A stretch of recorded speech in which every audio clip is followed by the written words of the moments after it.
Hello, everybody, and welcome to episode number 30 of the World of Sports podcast.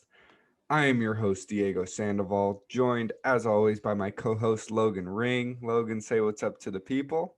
What's up, everyone? We got a good episode ahead of us. Episode 30. It's been 30 weeks, therefore. That's basically what it means of this podcast. So pretty big milestone there. 30 episodes. Today we've got our NBA All Stars were selected, the reserves.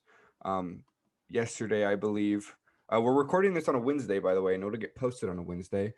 A bit different. We usually go Fridays, but due to circumstances, we're going on a Wednesday today. So we're recording on February 24th. The All Star reserves were announced yesterday. We're going to talk about those, give our reactions to them. And then carrying on with our series of top 10 at each position in the MLB, we're going to be doing first baseman and third baseman today. So, pretty baseball heavy episode. But for being honest, there's nothing happening in the NFL and the NBA. This was really only the big piece of news from this week. So, more build up into the MLB season. And yeah, as always, you can follow us on our social media accounts Instagram and Twitter at TWOS Podcast, TikTok at the World of Sports Podcast, and YouTube, the World of Sports Podcast. If you're watching on YouTube, drop a like, subscribe, comment. And let's get right into it. As always, we start off with the news from around the leagues. In the MLB, Clayton Kershaw has said that he wants to play past 2021 with the Dodgers. This is a contract year, so his contract's up after this season, but he has said he wants to keep playing. I think he has some left in the tank, and I don't see him retiring after this year, especially being, top Yeah, five, top 10 pitcher.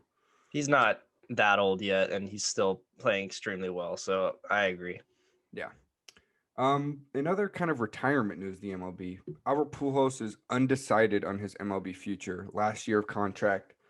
It was kind of weird. His wife posted something. I don't know if you saw this. His wife posted something on Instagram that was like a picture of him at spring training, and it was like the last first day of his Huh. career, and everyone was like, "Wait, hold up, what?"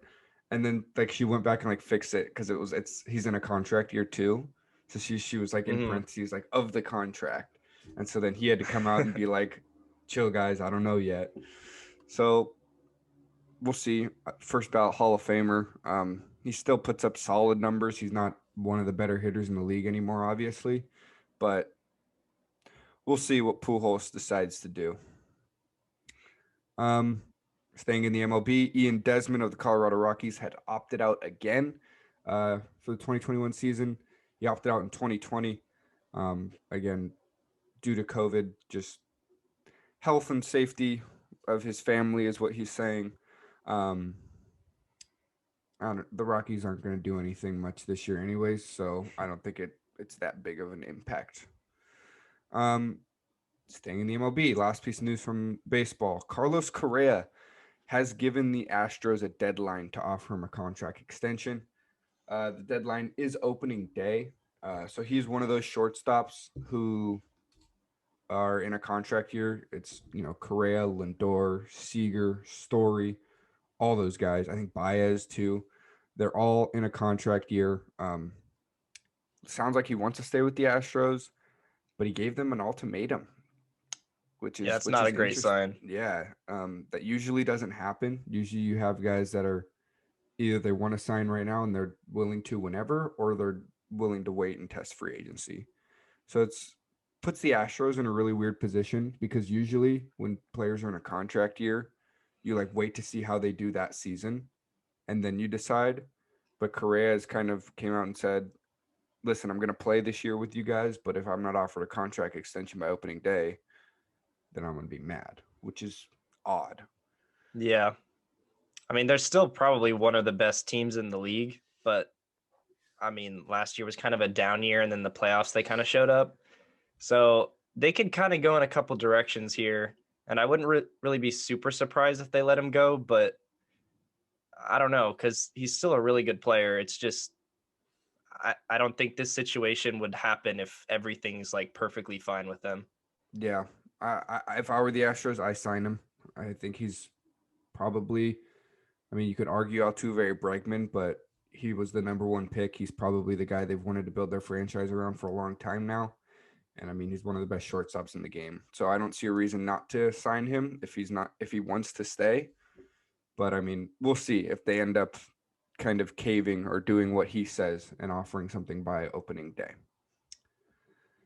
Moving on to the NBA, the Timberwolves have fired head coach Ryan Saunders and will hire Chris Finch, a Raptors assistant coach. I mean, T-Wolves are the worst team in the league right now. I think we all kind of saw this coming.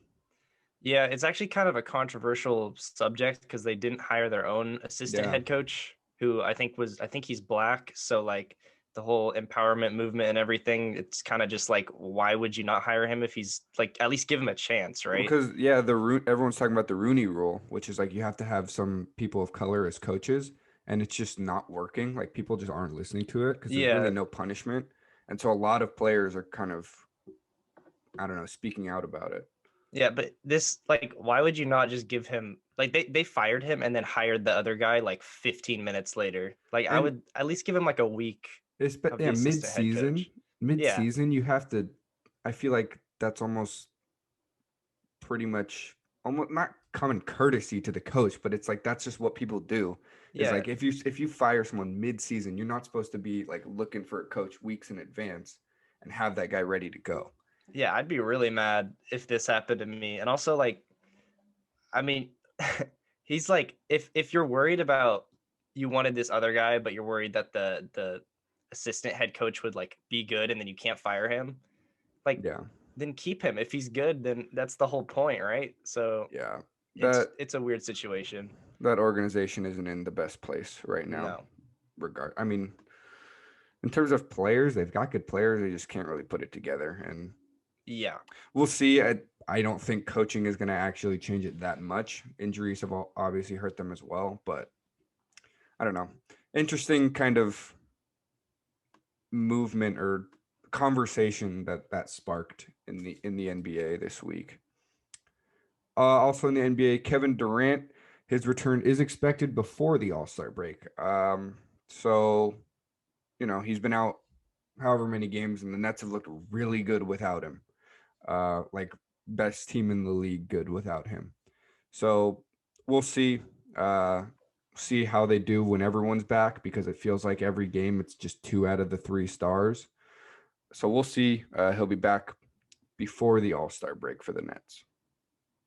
Marcus Smart, however, will return after the All-Star break. He hurt himself, I believe it was like 2 weeks ago. So he'll be out after the All-Star break. That's what they're doing with a lot of these injuries. Anthony Davis, Christian Wood, they're basically saying, yeah, we'll wait till after the All-Star break and then we'll bring him back. So, yeah, those guys will be back after the All-Star break. Zach LaVine, All-Star, we're going to talk about him in a little bit. He said he probably will not do the dunk contest this year, whereas Zion Williamson said, who knows, I might. This year, I believe they're doing everything in the same day. Like it's just one day All-Star weekend. So it should be interesting. If Zion was in a dunk contest, I think that'd be pretty cool. And he'd be playing in the All-Star game too. So he just Right. during halftime he does that and then comes play the second half after. Did they announce that they're doing it at halftime? I knew that they were talking about Yeah, it. I think that's for sure now. Dude, I want to see a Zion and Jaw dunk contest. That'd be That cool. would be awesome. But Zach LaVine, the dunk contest king, one of the better contestants we've ever had in the NBA. Probably won't do it. I get it. He's an all-star. He probably would rather just focus on the game. Zion's all about the. He's like, why don't you guys have hype around me anymore? Fine, I'll do the dunk contest. So Yep. we'll see. No other contestants or anything have been announced. So that should be news to come in the next few weeks. Last piece of news from the NBA: Pau Gasol has signed with FC Barcelona in Spain. There was rumors about him coming back to the Lakers with Marc Gasol. Didn't really happen. I don't really think he's an NBA level player anymore, and I think Every organization knows that. So he's going back home to Spain and playing. So Yeah, good for him. Good for Pal. Now in the NFL, a couple pieces of news. Again, very slow in the NFL right now. It's that dead period between the Super Bowl and the NFL draft. So there's really nothing going on. Sorry, football fans, we're not going to be talking much about you in the next few weeks. But the Steelers have announced that they want Big Ben back, and he said he is willing to rework his contract. They don't really have any other option. They signed Dwayne Haskins, which was confusing to me, but it looks like Big Ben's back. I think if he were to come back, it was going to be for the Steelers. I don't think any other team is going to necessarily sign him. I don't think that team is built to win a Super Bowl right now, just with the way I don't know. They were good in terms of the regular season last year, but they just didn't impress me really all season. So I don't know if Yeah. Big Ben coming back is going to make much of an impact. Yeah, for him, I feel like going out the way that he did, where they just got destroyed by the Browns, kind of makes me happy to say that, by the way. Like I don't think anybody would want to end their career like that. So if he signs like a 1-year deal, it wouldn't surprise me. Yeah. He said he would rework it in favor of the team. So that probably means taking less money so that they can get a free agent. A guy like JJ Watt, maybe. That'd be cool though. If the Steelers had all the Watt brothers, I think that'd be pretty sick. They've got 2 out of the 3 right now.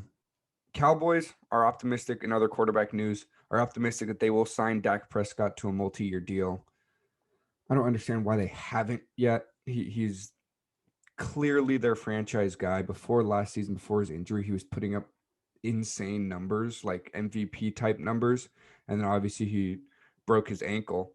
But they've been just toying with him for the past like 2 or 3 seasons. Like, oh, we're gonna give you the extension. We're gonna give you your multi-year deal, and they just keep franchise tagging him every year so that he just gets these 1-year spurts of money. But I don't see why they wouldn't re-sign him at this point. I feel like Jerry Jones could do something schemy and give him less money because he got injured. I hope he doesn't. I think he's one of the better quarterbacks in the NFL when healthy. So I don't see any reason why the Cowboys shouldn't re-sign Dak Prescott. Eagles, also in the NFC East, are releasing Alshon Jeffrey. He's been there for quite a few seasons. He's just super injury prone. Hasn't done much the past few seasons due to those injuries, but he has been cut. And the Panthers are looking like the front runners or the team that's making the kind of biggest run at Deshaun Watson right now. It would probably include Teddy Bridgewater and something crazy like 3 or 4 first round picks. So I think that would make that team almost, I don't know if they'd probably compete with the Bucks, to be honest. Christian McCaffrey, DJ Moore, Robbie Anderson, Deshaun Watson. That offense is good if they get Deshaun Watson. But who knows? Again, Texans are being stubborn. They just are intent on keeping him, even though he doesn't want to be there. So Please trade him. We've talked about this before. We don't know why, but for the last like 10 episodes we've talked about this. It's always been a piece of news because it's always something to talk about. It's like, why are they keeping him?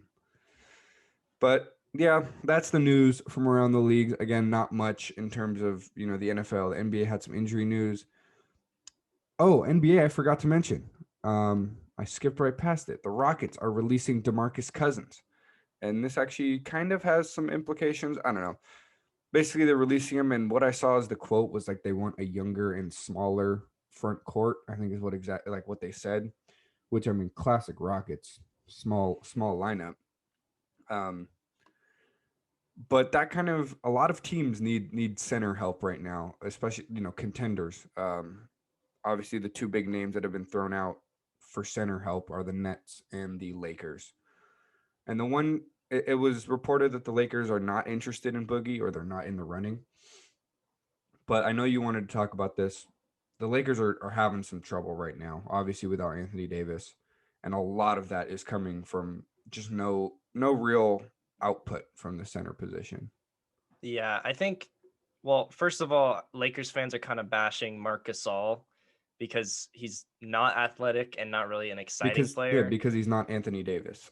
Yeah, he's really not doing as bad as people are saying, but I do think they can get an upgrade. I think Montrezl Harrell's a very good backup, one of the best backups in the league, so I think that's kind of solid.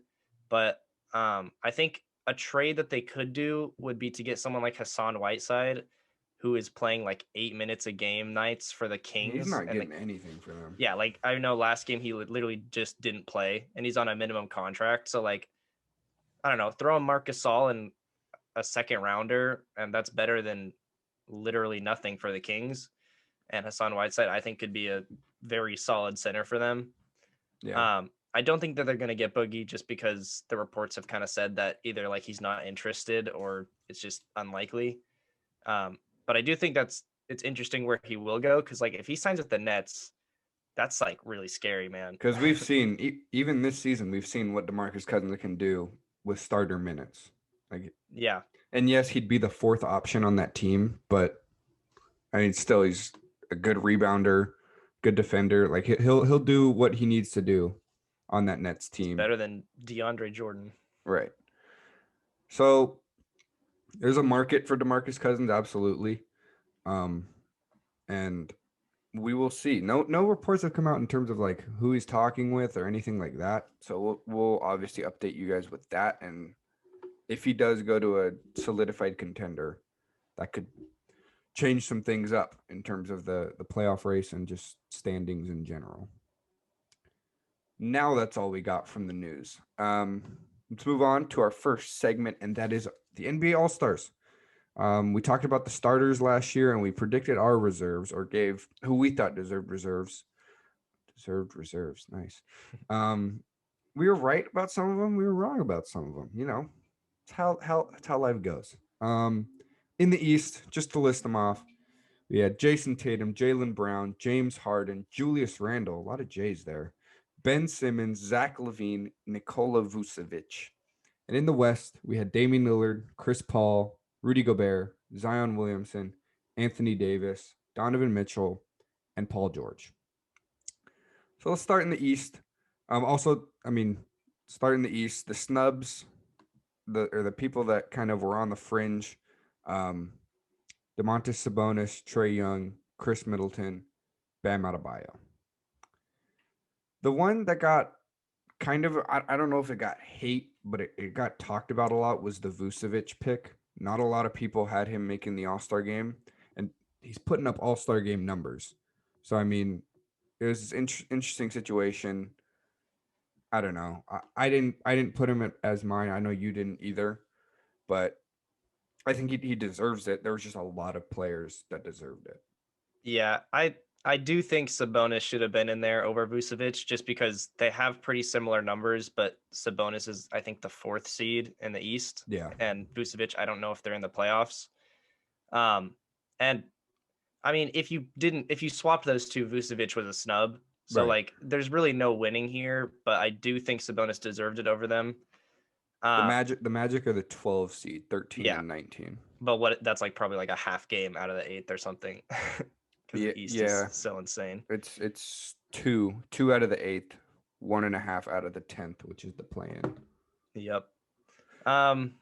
So yeah, I think Trae Young was another big one that a lot of people liked. Mm-hmm. He's putting up crazy numbers, but also like you can argue that it's kind of empty stats right now, considering how bad the Hawks are. They just lost to the Cavs, by the way, last game. Cavs just snapped their 10-game losing streak. So yeah, that's super exciting for a Cavs fan. But yeah, Trae Young was putting up great numbers, and I think that's the main reason why is people were basically going off the numbers. But the coaches and the players, they had their say, and they thought that, you know, that didn't mean that much. Obviously, it means he's a great player, but it doesn't mean much when he's on a team like the Hawks. Yeah, and also the coaches, like you said, they vote on this stuff, and Trae Young has been getting a lot of hate so far this year because of the way he's like jumping into people to draw fouls and stuff. It's probably worse than Harden has ever done at this point. Wow, that's bold. Like this year, Harden's really smart with the way he does it. So like he'll wrap his arm around or whatever. Trae Young is He's small and yeah, he just jumps into people who are like standing straight up and then they get a foul call. yeah. So he's getting a lot of hate for that. Harden, he's so good at that. Like you can hate how he plays, but he's so good at what he does. Like Hmm. he knows how to get fouls. He knows how to get open.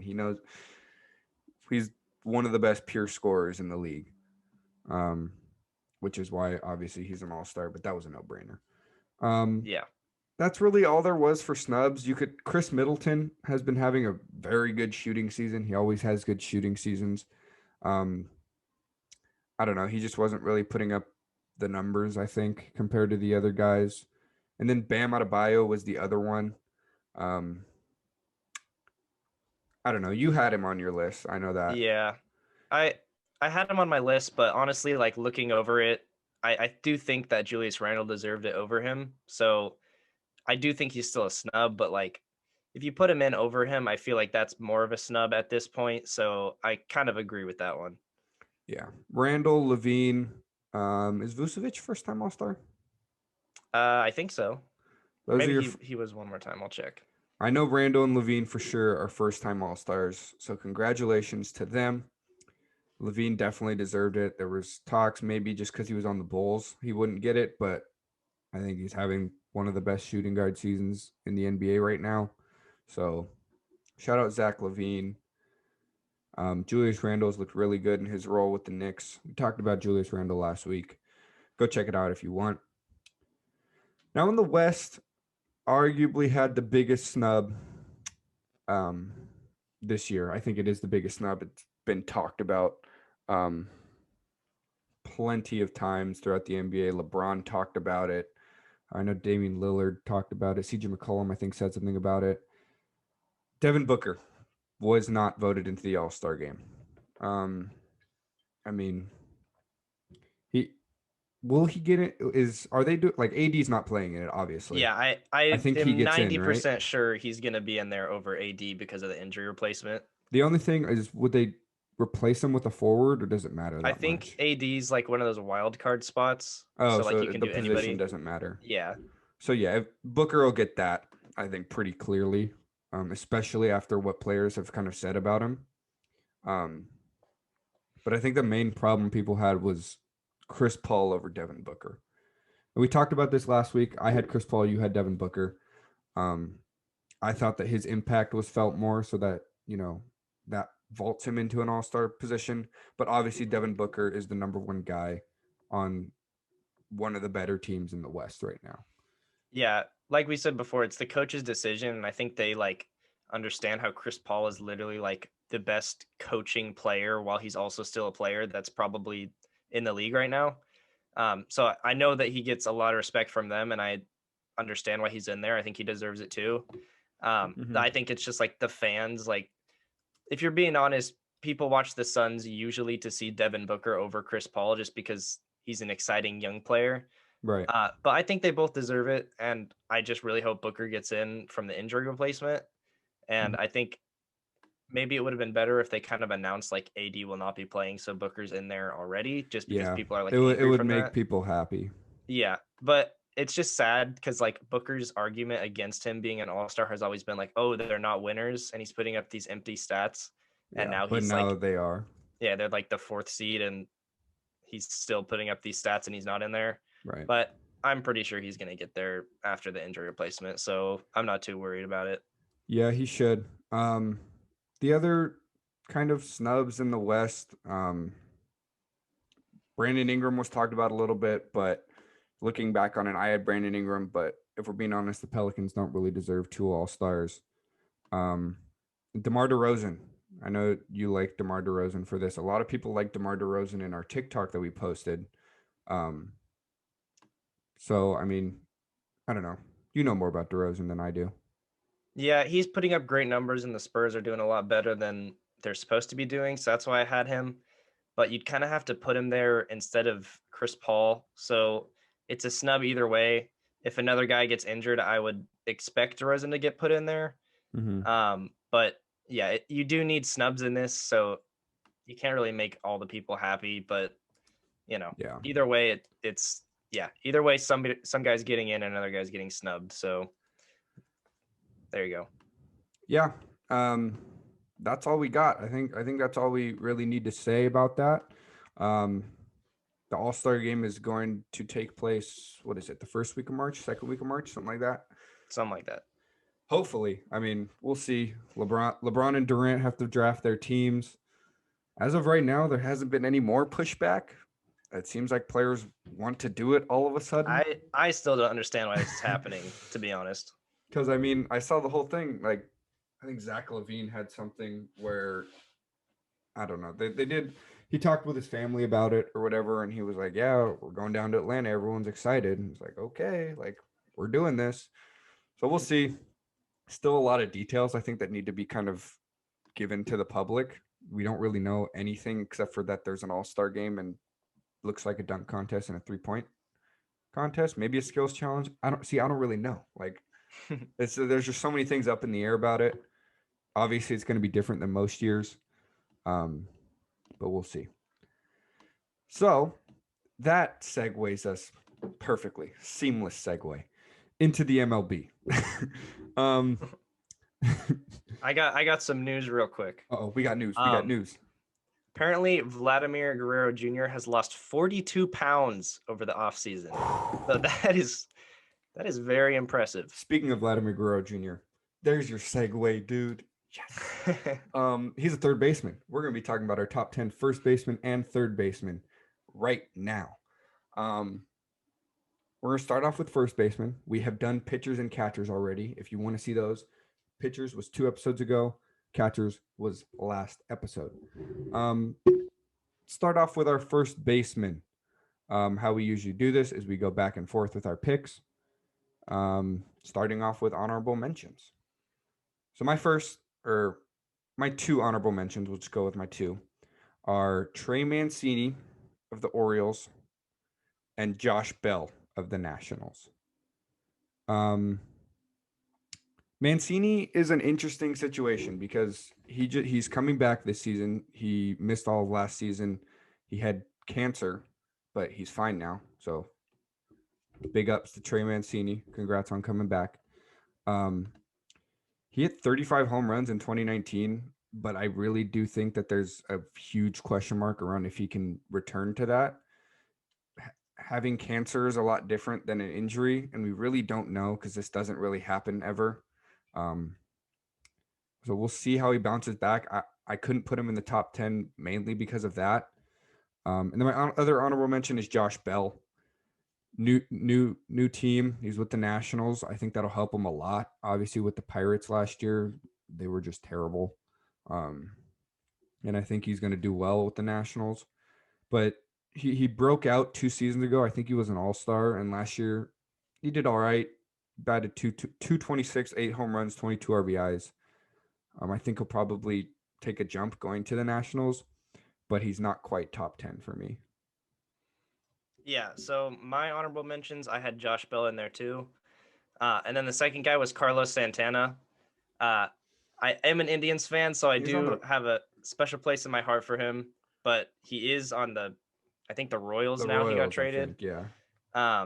But he is probably one of the best defensive first basemen in the league, and also he's a really interesting player because like he's led the league in walks a few years, and he's been a power hitter some years, but also he's kind of like very inconsistent with that. Last year he had a really down year, but also it's 60-game season, so you can't really completely judge from that.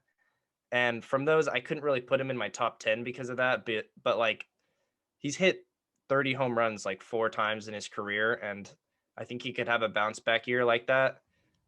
He batted 280 2 seasons ago with a 397 on base percentage. So that just shows he's getting walked like once or twice every 10 at bats, which is just wild. So yeah, I put him in there. Didn't feel like he's a top 10 player, but he's still very solid. Yeah. Who you got at 10? Okay. My 10 is Rhys Hoskins. Hey. You got him there too? Yeah, he's my 10 as well. All right. He kind of, his rookie year was sort of his best year so far, where he like at least showed what he could do. And then a couple years after that, he's been very solid, but his batting batting average has been kind of like lowering from that, but he's mainly a power hitter. He's hit 34 and 29 home runs the last 2 seasons, other than the 60 game season last year. So yeah, power hitter, and he's been very solid for the Phillies. He walks a lot too. He led the league with walks at 116 2 seasons ago. So yeah, he's getting on base, and power hitter at first base is kind of what you want. So I think he fits that role very well. Yeah. I had him at 10. You could argue he's, I don't know. The main thing that I look at for him is he's a power hitter that can get on base a lot. And I think that's the perfect recipe for a first baseman. In the MLB, first baseman can be decent and on defense and get by. But the bottom line is, like you said, you put up the home run numbers, and then if he can walk a lot and get on base a good amount for the Phillies, I think he definitely is deserving of a top 10 spot. Number 9 is an interesting one. I have Brandon Belt at 9. I do too. Okay. He had a really good season last year, and I feel like he really flew under the radar. Part of that is because he was on the Giants, who, they were close to a playoff spot for some reason, but they didn't end up making it. He hit 309 last year, 9 home runs, 30 RBIs, a WAR of 2.1. He's always been solid at first base. He's in a weird situation. I think the Giants are probably thinking of moving on either this season or the next. But yeah, I have Brandon Belt here. He's been one of the better defensive first basemen in the MLB in his career. He's never won a Gold Glove, but he's just been solid overall. And he'll put up the solid numbers that you really need out of a first baseman. Yeah, I had him there too. So basically everything you just said, I agree with. At number 8, I have Matt Olson. Dude, did we have the same list? I think we have the same list. Dope. All right, this is happening again. I think at the top will probably be a little different. So yeah, I bet. There we go. He had a very down year last season. He only batted 195, but every year other than his rookie year where he played 11 games, he's batted mid to high 200s, and he's a very good power hitter. And also he's won the Gold Glove 2 out of the last 3 years. So I would say probably one of, if not the best defensive first baseman. And like you said before, you need a power hitter, and a good defensive first baseman is like a perfect mix. He gets on base sometimes. I mean, the power hitter is basically what you're getting from him. So he's going to hit a lot of home runs, get a lot of RBIs, and play good defense. So yeah, that's kind of what you want. Another guy that isn't talked about a lot because he's an Oakland Athletic. Nobody likes to give media coverage to the A's for some reason. But yeah, basically everything you said. The reason why he's this high for me, I think he hovers 10/11 if not for his glove, but he is so good defensively that he deserves to be up here at 8. Number 7, I think is one of the most intriguing players to watch this year, and that's Pete Alonso. You have Pete Alonso here? Yep. Dude, we're about to this Instagram graphic about to go hard when we have the same list. Pete Alonso, his rookie season, obviously he came out and was just an absolute monster. He broke the rookie home run record. And he's going to give you those home runs, but the issue is the batting average and how well he can actually, get on base effectively, because, he hit 231 last year, which I mean isn't terrible, but out of a guy that gets that much hype and can hit 50 plus home runs a season, you expect a little bit more. I think if he's able to hit for average or on base percentage a bit more, I think he's higher on this list. But just because his game is pretty like one dimensional at this point, I think he's number 7. Yeah, I like this spot for him because like his rookie year he put up 53 home runs, so I don't think there's any reason to doubt that he can like replicate that. And if you're getting 50 home runs from your first baseman, that's all you can ask for. Mm-hmm. So yeah, it's a good spot. Look out for the Mets, dude. Yeah. Are we 6 now? 6. I got Anthony Rizzo. Okay. That's a different one. Okay, perfect. So Rizzo, he's kind of been a little bit underrated, I feel like, the last couple of years. When the Cubs were in the hunt for the World Series and then eventually won it, he was probably regarded as the second best player on that team, but like pretty close to Chris Bryant. And he's won 4 of the last 5, or four Gold Gloves in the last 5 years. So he's playing fantastic defense, and he's also finished like top in MVP voting like 4 years.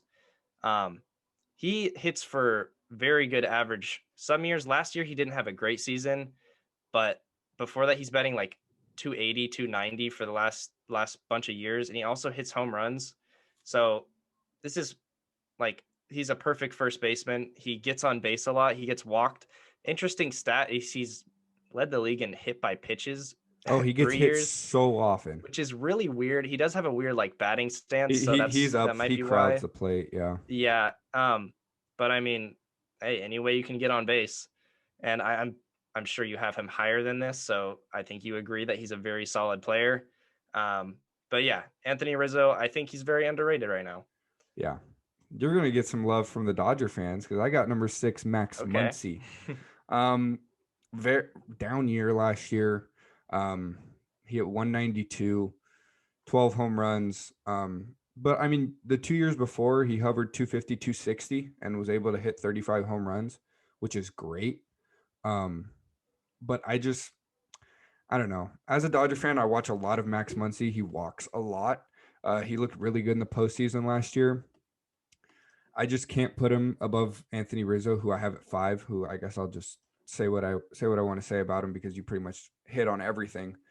But Max Muncy, I think I'm gonna need a bit more than 2 seasons of consistency from him just to put him in the top 5.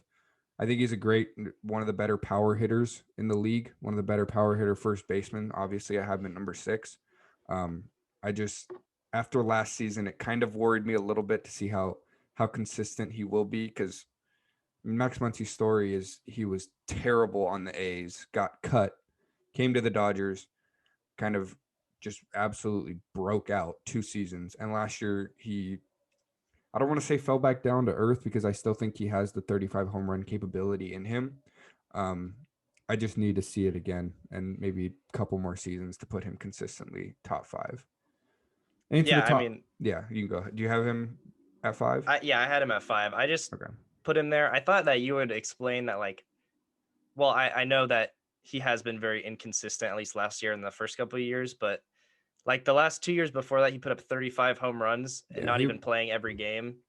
So that's kind of Mhm. why I put him there, was because like for what like the opportunity he has had those years, he's done so well. But I mean, I also agree Anthony Rizzo's right there too. So I think they're close. I yeah. just have the main reason, and this gets into my number 5, Anthony Rizzo, is the defense. I think he is arguably the best. I think he's probably the best defensive first baseman in the league. Um, like you said, 3 out of the last what? 3 Gold Gloves, 3 out of the last 5 or something I like think it was that. 4 out of the Four, last 3 out of the 5. last, oh yeah, 4. Jeez. Um, yeah, and also 3 straight. He's so good defensively and overlooked. That Cubs team is kind of in a rebuild. They're really not sure what they're doing. They're in this weird middle ground. But he's always so solid at first base. He's always a guy you can count on. And like you said, down year last year, but before that, one of the best offensive first basemen in the league. So I have Anthony Rizzo at 5. So my 4 is Luke Voigt. I think we probably have the same top 4. Maybe. Okay. Luke Voigt is my 4 as well. Yeah. So it's really weird to call a Yankees player underrated, but I feel like that's what Luke Voigt is. There's so And I much feel like, star power on that team. yeah, he doesn't really get the attention he deserves because when he's been given the opportunity, he's done so well.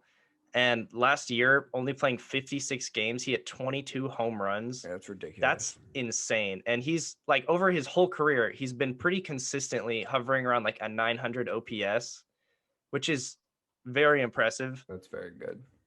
He's batting in the Yankee Stadium, which does help, but the power is there. And yeah, like you said, he could be a star in this league. He is 29 years old, but like I don't see why he would have a down year next year. When given the opportunity, he's done so well. So I'm really excited to see what he does in a full season next year. And that Yankees team can be scary if they put it all together, but we just haven't seen that yet. But Yeah. I think next year might be it. Yeah, Luke Voigt is up there with his teammates, Judge and Stanton, basically. There's other guys too, as one of the best pure power hitters in the MLB. That man just hits home runs. Like 22 in a shortened season. That's like It's one every other game. That's a good year in a 162 game season. So you can't really argue with those numbers, with those home run numbers. I mean, it's ridiculous. So yeah, he's number 4. Number 3, guy who's been overlooked just because I feel like he hasn't really gained his footing on the Cardinals yet is Paul Goldschmidt. He's always been one of the best defensive first basemen in the league. When he was with the D-backs, he won what? 1, 2, 3 Gold Gloves, 4 Gold Gloves, no 3. And his offense is consistently there. He hits 300 plus. He was 304 last year. Only 6 home runs. But I think those numbers definitely go up. And I mean, obviously he's not gonna hit 6 home runs next year, but you know what I mean. Like relatively, I think he's gonna take a step forward this year. I think having Arenado to protect him in that lineup is gonna help a lot. And I think Paul Goldschmidt is consistently a top 3 first baseman in the MLB. Yeah, I agree. His numbers are crazy. It's like he had a down season last year because people don't talk about him, but he did not at all. He batted 304. So he's consistently just been so good. My number 2 guy, I'm pretty sure we have basically the same list. It's Jose Abreu. We had one difference. Yeah. And I could have easily changed it to what we had. So Jose Abreu, I don't know why all these guys are underrated, but I feel like he is too. Yeah, he literally won MVP last year, and it's nobody's talking about him. I don't know why, but look at his stats over his entire career. They're crazy. He's ridiculous. He's led the league in RBIs the last 2 years. He consistently gets 100 plus every year, batting 300 with a slugging of 900. Last season, we played him a lot as the Indians, and it seemed like he got on base every single time. And in the clutch, he did it too. Played all 60 games, led the league in hits, RBIs, slugging, total bases, and he won the MVP. So he is so good at every aspect of hitting. Yeah. Now you could argue he's not there defensively, but it literally doesn't matter when he hits like he hits. He hits for average. He gets on base. He hits for power. He drives runs in. He literally does everything. That man gets so many RBIs, and he's part of the reason that White Sox team is where it is right now. He's part of that whole developing crew. We're going to talk about them later. But, he has been such a consistently great hitter in the MLB for pretty much his entire career. And the only reason why he's number 2 is because the guy at number 1 is ridiculous. They're both ridiculous, but the guy at number 1 just a little bit more ridiculous. And that's Freddie Freeman. We both have him at number 1. Everybody should have him at number 1. Again, an underrated first baseman. Until this season, he started getting his respect for sure, and winning MVP obviously helped with that. But he had always been a guy that hits 320 to 340 every season. And it's why are we not talking about Freddie Freeman? And he drives in runs, 53 RBIs last year. Last year, he had a 1,102 OPS. That's very good. That's insane. That's very good. A 462 on base percentage, dude, from a first baseman. First basemen are supposed to just hit home runs. Freddie Freeman is so good. His the way he attacks the ball is different than everybody else that I've ever seen. It's just his swing is so it looks almost weird, but he hits the ball so hard every time.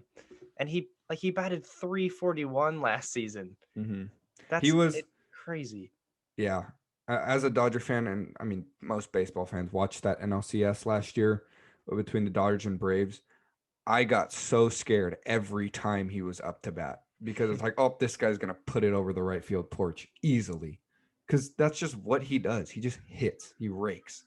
And he's first baseman. Big guys in the MLB are usually the guys that kind of rely on home runs, but he can really do anything. He can pepper it everywhere on the field. And I don't think there's really a debate as to whether or not Freddie Freeman is the best first baseman. Yeah. And he's won a Gold Glove in his career. So, I mean, he's good there too. So that's what we got for our first baseman. We have one difference, and it's by one spot for the same two guys. It's weird I put the Dodgers guy ahead of you, but it is interesting, but not too much of a homer. But so yeah, that Instagram graphic's gonna be banging with that one difference. Now on to the third baseman. There are some very good third basemen in the MLB. Like 5 guys who could be like MVP candidates. Like that's ridiculous. 5 guys that are pretty consistently. So I mean, should be interesting. There's a lot of different ways to talk about third baseman because that's such an important defensive position and there's so many good defensive players at third. So I'm interested to see. There's also some guys that are kind of like, where do you put them? You know? So I think this list will have a bit more differences than first baseman. At least I hope. I like to talk about it. I think otherwise it's just us talking about stats. All right, who are your honorable mentions? I'll let you go first. Okay, my honorable mentions. This one I was really confused about. I didn't know where to put him, but Vladimir Guerrero Jr. And Josh Donaldson. Josh Donaldson could have easily been in the top 10 too, but I put them there. First of all, Vladimir Guerrero Jr., he's obviously one of the most like hyped up prospects we've had in a while. He just lost 42 pounds, like we said earlier. So maybe that'll change it. He's a power hitter, but he really hasn't been able to get it going in the league so far. He's batted 270 and 260, which is not bad at all, but like the hype that he got is kind of like the reason he was so popular, and just how good third basemen are in the league right now. I can't put him in my top 10 yet, but it would not surprise me at all if he gets in there, and later in his career, if he's not in there, I will be very surprised. For Josh Donaldson, I'll pull up his stats real quick. He has consistently been like one of the best in the league for a lot of years, but then sort of in the later half of his career, it's been kind of down. His last 2 seasons have actually been pretty good. He's a power hitter, obviously, but he's been a little inconsistent, like I said. Last season, he actually hit 37 home runs, which is very impressive. And basically, like people know him because of when he was on like the Blue Jays, he was so good. But yeah, he could be in there again. I think the batting average that he's had sometimes, like he bats very low 200s a lot of the seasons. So I can't put him in there. Well, actually I could, but I don't have him in there just because of how good other people are. Yeah. But if he's in there for yours, I'm not surprised. Yeah, my honorable mentions. There's so many good third basemen. 2 guys that are like my honorable mentions are Josh Donaldson, and Gio Urshela of the Yankees. Donaldson, he would be top 10 if it weren't for injuries. He was kind of injured last year, and I'm not sure how he's going to bounce back. But like you said, if he can still hit 35 plus home runs, I think he could get into the top 10, absolutely. But I just think the injuries and the getting older is putting him just outside the top 10 for me. And Gio Urshela, again, he's one of those guys you kind of talked about it with Vlad, who definitely could be top 10 come end of the season or next couple seasons. He's just so young. Last year, he hit 298, 858 OPS, 6 home runs, 30 RBIs. He looked good for that Yankees team. He's one of those young Yankee hitters that I feel like they always have, 1 or 2 just super young guys that hit. I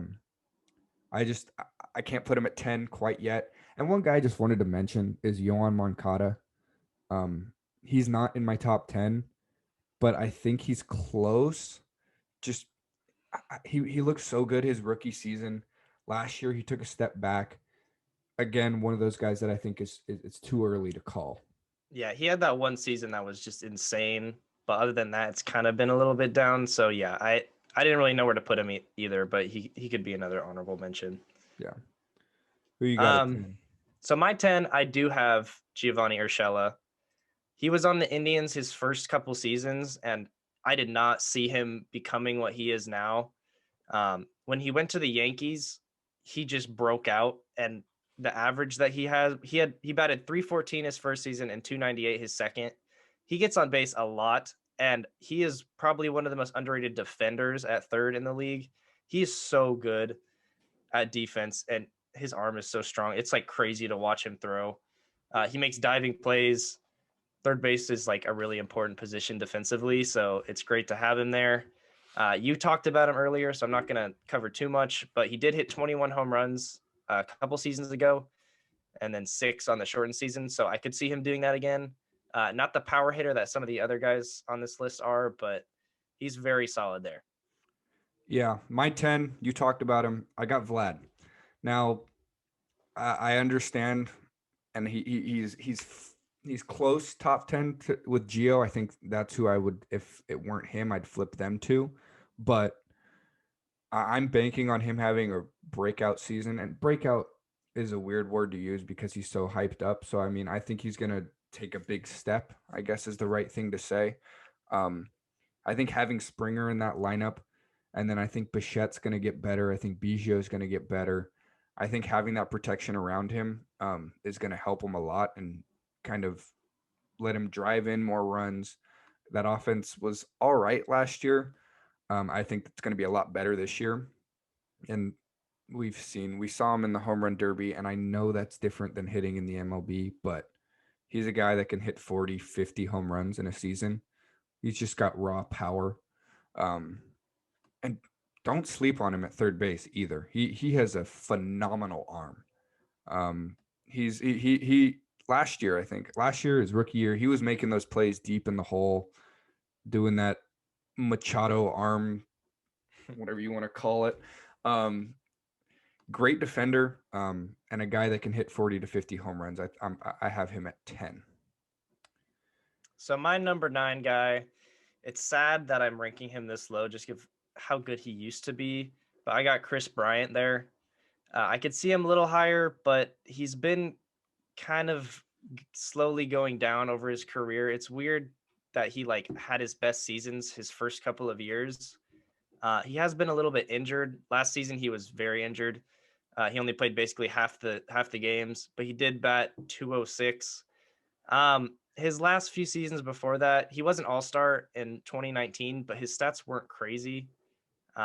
He consistently gives you like the 20-ish, 30-ish range of home runs, so that's very solid there.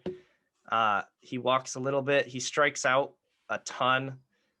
So he doesn't put the ball in play a lot, which is definitely not a great thing. It's weird because I feel like he was one of the top third basemen just a few years ago, but he's just not really shown that the last few seasons. So that's why I don't have him here. It's just, I don't know where the consistency went, but I think it definitely is partly because of injuries. He's such a So, weird player to rank. yeah. Chris Bryant is not my 9. My 9 is Eugenio Suarez. The home runs are there, but not much else is. But those home runs, I think, vault him into the 9 spot, which that shows how good he is on the power side and the RBI side. So there's not much else to really talk about with him. He kind of almost burst onto the scene a couple years ago when he hit some crazy amount of home runs. I think he hit, what did he hit? He hit 49. 49. Yeah, he hit 49 2 years. I mean, he hit 34 the year before, but that really was, everyone was like, whoa, Eugenio Suarez, what are you How was doing? he not an all-star that year? I don't know. But, and then he carried on 15 home runs last year, which is great in a shortened season. So I think he continues with the home run numbers, but again, he's 9 because I don't think he does much other than the home run numbers. Yeah, so I had him at 8. And I had Brian at 8. Okay, So that's perfect. yeah. Eugenio, I mean, the power is just like insane from him. So yeah, like you said, that's what he does. But I just think because he's been better like recently instead of Chris Bryant, that's why I had him there. But those can definitely get swapped. So that's perfect. Yeah. Um, For Bryant, I don't know. He's an MVP winner. Like it's crazy to think of the absolute drop off of him. And I mean he's only been in the league for 6 years. Like you I don't know. My thinking is that there's no way he's just gonna be on a steady decline for the rest of his career. I yeah, think I'm not gonna say he's gonna return to MVP Chris Bryant. I'm not saying that at all, but I gotta think that something's gonna click again, and he's gonna be back to a really good third baseman. yeah, I hope so. My number 7 guy, I got Matt Chapman. This might be low, but he has been a little bit. What did you have him a lot higher? His defense is basically the best in the league, other than one guy, I'd say. And the fact that he's not the best defensive third baseman just shows how good the other guy is. Uh, he has hit 36 home runs, 24 home runs the last 2 seasons before this one. He's got the power there. The defense, like he's saving runs, basically, is what he's doing. He's finished top in MVP voting the last 2 years with the Gold Gloves also. So like he's been consistently so good. And his slugging has been like 800 ish. So he's got the power there. His average hasn't really ever been super high. So that's kind of why I have him low. It's because some other guys just hit so well. But yeah, he was injured last season. So I kind of give him sort of a pass for that. But consistently, he hasn't really been able to bat really that well, at least for average wise. But he could be higher. I'm guessing you have him higher. Oh, do I have him higher? I'm gonna talk about Matt Chapman later, but that is disrespectful, All Logan. right. Now my number 7 is Justin Turner. You're gonna get a lot of Dodger fan love on these two positions here. Justin Turner, he consistently hits for average. The home run numbers have been all right.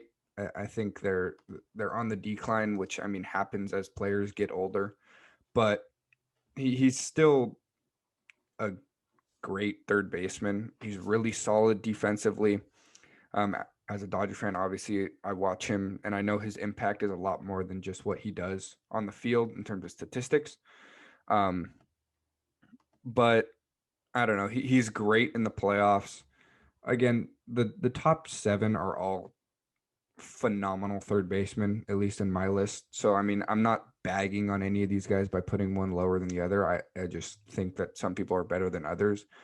But Justin Turner has pretty consistently been one of the better offensive third basemen in the league while having pretty underrated defensive years. It's always the talk. It's like he could be a Gold Glove candidate if it weren't for that guy named Nolan Arenado. So it's like, Yeah. but yeah, I think Turner's great. He's very consistent, and I have him at 7. Yeah. So I had him at 6. I don't know if you put another guy there, but I'll move on to 5, I guess. And this. Oh, 6. Let me get 6. Okay. Alex Bregman is my number 6. Wow. Yep. I did it. Wow. Now here's the thing about Alex Bregman. I think he's one of the most overrated players in the MLB. Wow. Now, yes, he played well in 2019, 2018, obviously. Got to remember they were cheating, and I'm not going to let that go because they were openly cheated. They've literally said 2017 through 2019 we were doing stuff we couldn't do. So I take that with a grain of salt. I get why people kind of say, "Oh my God, he's so good." He's just never really impressed me. I know he did well in 2019, and the numbers are there. No, don't get me wrong. I think he's a great third baseman. I just think that these 5 guys ahead of him are better. You probably have more to talk about with Bregman. I don't know. He's he's solid. He's obviously a great offensive hitter. I just think these other guys are better than him. I'm surprised he went that low for you, but I guess I had Matt Chapman too low for you. So I'm glad we got some differences. He's not actually my number 5 guy. And this is surprising, and I'm going to get a lot of hate for this probably. You're going to do it, aren't you? I'm going to do it. I'm putting Manny Machado at 5. Wow. And I'm surprised you're defending this because I know you hate him too. I hate him, but he's so good. I think he's a little overrated, to be honest. And yeah, I mean, you can hate me for that, but he's been consistently one of the best third basemen, but I don't think he's been consistently the best third baseman. And some of the other guys I feel like have had better seasons than him consistently. Last season, he was insane. He finished third in MVP voting. He batted .304 with a .950 OPS. He puts up power numbers. He hit 16 home runs in 60 games last season, so very impressive. He consistently gives you RBIs. He gets on base. It shows me how stacked the third baseman position is if I put him at 5. And I do think that I put one of these guys a little too high just because of how much I like him. But I think that the consistency is what is different for me, where he has had down years where his down years are like batting .260, so they're not bad. But I mean, that's why defensively, one of the best third basemen in the league. There's so many good defensive third basemen. His arm is crazy. Like you said, he has that like play where he goes to his right and then throws like off balance and somehow gets it there. I understand if you have him higher. This is my list, so I put him there. It's probably because I don't like him, but he's there for me. I think I really value defense at the third base position, and I think part of it is I'm valuing it a bit more than you are. But I'll talk about Machado later. But my number 5 is Matt Chapman. I think we're watching him and Arenado. I think we're watching 2 of the best fielding infielders of all time, and I'm going to be straight up with that. They are so good. Like they're literally, I don't even know. It's become pretty common to just have them make the most insane plays and just be like, oh yeah, that's Nolan Arenado. Oh yeah, that's Matt Chapman. Like, but it's like sorry, I'm getting ahead of myself by talking about Arenado, but Matt Chapman, I think, is one of the most overlooked players in the MLB. Part of that is the Oakland A effect. The media hates talking about the A's, whatever reason. But I mean, 2 Gold Gloves, and he's still pretty young. So I mean, I think the hitting will end up coming to him, to Matt Chapman. And not to say the hitting hasn't been there. Like he's around 240 or whatever it is. His career, but I just think he's probably a top 3 fielder in all of the MLB. So that's what puts him at top 5 for me. I get if the offense puts him down more, but I just think the defense can't be overlooked. Yeah, I agree. I think we do value it a little differently right now. At my number 4, you had him earlier. I got Alex Bregman. I also don't like him at all, but I can't ignore that he has been very good. And yes, we got to point out he cheated, and I think that he should have gotten a suspension or something like the Astros. All of those should have. It's ridiculous they didn't get that much of a punishment. But hey, the World Series trophy is just a piece of metal, right? Hey, Rob Manfred, if you're listening, we don't want you on the podcast. So bad. So, I can't get over how good he has been over the last, not last season, but the 2 seasons before that, or maybe he cheated a little bit. He was so good. Like, he hit 41 home runs and he's 6 feet tall. They knew what pitch was coming. Okay, we got a salty Dodgers fan, so he's a little bit more angry. Not even, dude. I'm talking about like 2018, like 2019 too. Still, I don't know. I can be salty about 2017. Come on. Yeah, no, I agree. You should be. The Dodgers should have won that World Series. I'd be pissed too. But oh my, like he he's getting like 100 RBIs those 2 seasons, hitting, what was it? 41 and 31 home runs at the third base position. His defense was not as good as those other guys, not close to as good. I'd say he's probably he's like average. So I don't think he's bad, but if you want to put the defense over him, I completely understand that. I think just offensively, the stuff that he brings, such a good power hitter, which just doesn't make sense to me with like his size. He hits for average. I value that a little bit higher, I guess, but that's why he's number 4 on my list. My number 4 is your boy, Jose Ramirez. You talk about him so much, and I mean, I'm going to let you talk about him the most, but he's consistently an MVP candidate, an overlooked MVP candidate. I mean, I don't think he's done enough to win any of them necessarily, but he's always up there. Oh, you go. He's close. He's close. He's close, but I don't think he like. I think other guys deserved it over him in each of those seasons. But, oh wait, where am I? I mean, yeah, he's consistently probably.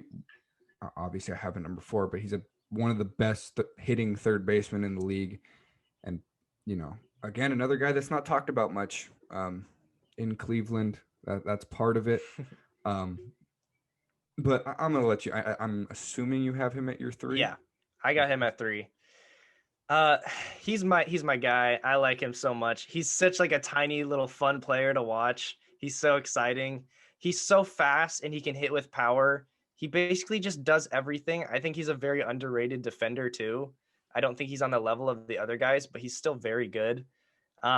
He led the league in runs last season, and he also batted .290 and had 17 home runs. That was in a shortened season. He just does everything. And the season before that, he was injured, so his stats were a little bit down.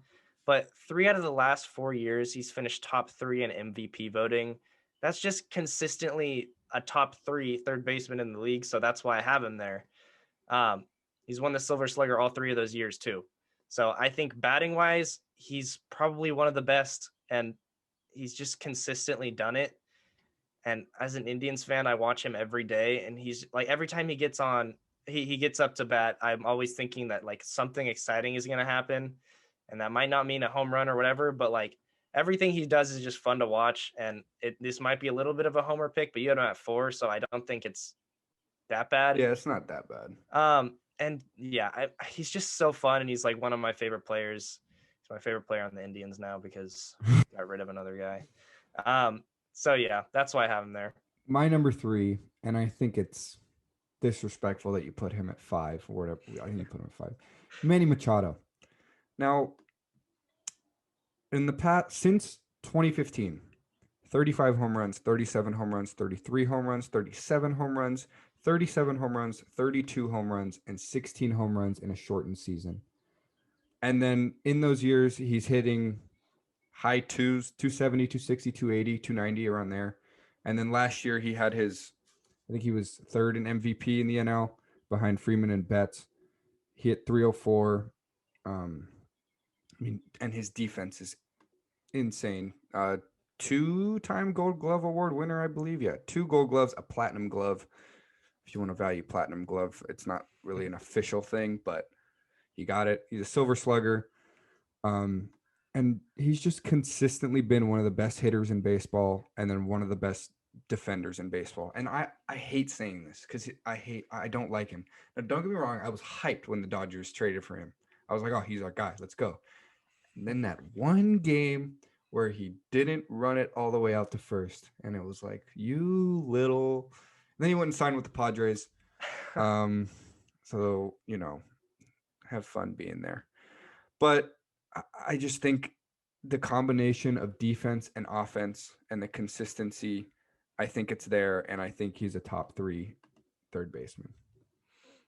Yeah, I mean, this top 5 was so hard for me. They're all so good. Yeah, I can't really say anything was bad. So I think Manny Machado there is perfectly fine, and all the reasons you gave were great. So my number thanks. 2, yeah. If you want to just watch a pure hitter who just gets the job done, it's Anthony Rendon. Yeah. He's he's so good at hitting, and I don't understand how the Angels aren't better with him and Trout on the same team. Their pitching is so terrible. It's the pitching, yeah. It's Shohei Ohtani's infinity ERA. That's It so was bad. infinity last year, by So the bad. way. I hope he figures it out. Um, he's batted like consistently the last 4 years, like 300 or over. And Yeah. 2019 was the year people point out as like just absolutely crazy stats. Yeah, He because led the they won league. the World Series. Yeah, he did that too. I think people forget about that, by the way. Yeah, they Like forget nobody, about the Nationals winning the World Series. I don't they because beat they the kicked us Astros. out, and that makes me cry. But it's all good. Yeah, he's finished like top 10 in MVP voting the last 4 years. I don't think his defense is as good as the other guys, but it just shows how good he is offensively. He hits so many doubles. He leads the league in doubles. He's led it 2 of the last 3 years. Last season, you could almost say he had a down year, and he batted 286 with a 915 Yeah, OPS. So that's how good he is. Um, he's he's the definition of a pure hitter. yeah, he's Um, so good. he's not going to be flashy on defense. He's not going to be flashy in terms of really anything in his game. He just hits the ball, and I think just that in and of itself, I hope he gets it started with the Angels. I want Mike Trout to do something in the playoffs. Please. Um, but he's just so good, and he's been overlooked for so long. And I think coming to the Angels and signing that big deal helps him get more kind of attention to his name, and hopefully helps his production a little bit. But we'll see. But he's just one of the best, if not best, pure hitters in baseball. And at number one, we both have him, Nolan Arenado. Now, a lot of like MLB Network had Arenado, or I mean Rendon ahead of Arenado, and a lot of people do have Rendon ahead of Arenado. But I just think Nolan Arenado is one of the best defensive players in Major League Baseball history. I mean, what is it? 1, 2, 3, 4, 5, 6, 7. 8. The last 8 Gold Glove Every year awards he's been in the every league. year. It's like at third base when they're talking about Gold Glove, there's no discussion about it. It's just okay. It's Nolan Arenado. Let's move on. Crazy. He's so ridiculous, and then you can't take away the fact that he hits wells also. But the main thing I notice when I look at Arenado is the defense. Yeah. And you take away all of the defense, make him a terrible defender. He's still an He's insane player because of how good he is offensively too. yeah. He's led the league in home runs 3 times. He gets like high 30s or 40 every year playing that defense, and he leads the league in RBIs, getting like 110, 120. He is the definition of consistency at third base. So good offensively, and then probably the best defender in the league right now out of anyone. And he's doing it at third base, and it's such a hard position. I think it's crazy to me that this isn't really a consensus number one pick. How good Anthony Rendon is, it kind of, I mean, that's why people think that, but the defense is so good. So I can't keep him out of number one. Now this might hurt our argument a little bit, but I'm very interested to see how he plays not in Coors Field. Yeah. Obviously that boosts home run numbers. We'll see. I don't see him taking that big of a dip. I think he's a very talented hitter, and obviously the defense won't change. He's still the number one third baseman in my eyes and your eyes as well. But I think that's definitely something to look at next season. I'm excited to see next year from him. Yeah. So that's all we got. I'm glad we ended up having differences in that list. A lot of differences. The first basemen were the same. But yeah, that's all we got. Thanks for tuning in. This was a special Wednesday episode. We talked about the NBA All-Stars and the game and how that's going to kind of work out. We gave our top 10 first basemen in the MLB and our top 10 third basemen in the MLB. As always, you can follow our social medias at TWOS Podcast on Instagram and Twitter, and at the World of Sports Podcast on TikTok. If you're still listening, I love you. If you're still listening, what should they comment on our post? Let's give them an incentive. I'm still listening, and Logan had the better picks. All right. Comment. I'm still listening, and Logan had the better picks, maybe on our Instagram post. And if you do, we'll give you a shout out. Why not? Um, thank you guys for listening again. As always, I am your host, Diego Sandoval, and for my co-host Logan Ring, signing off. Signing off.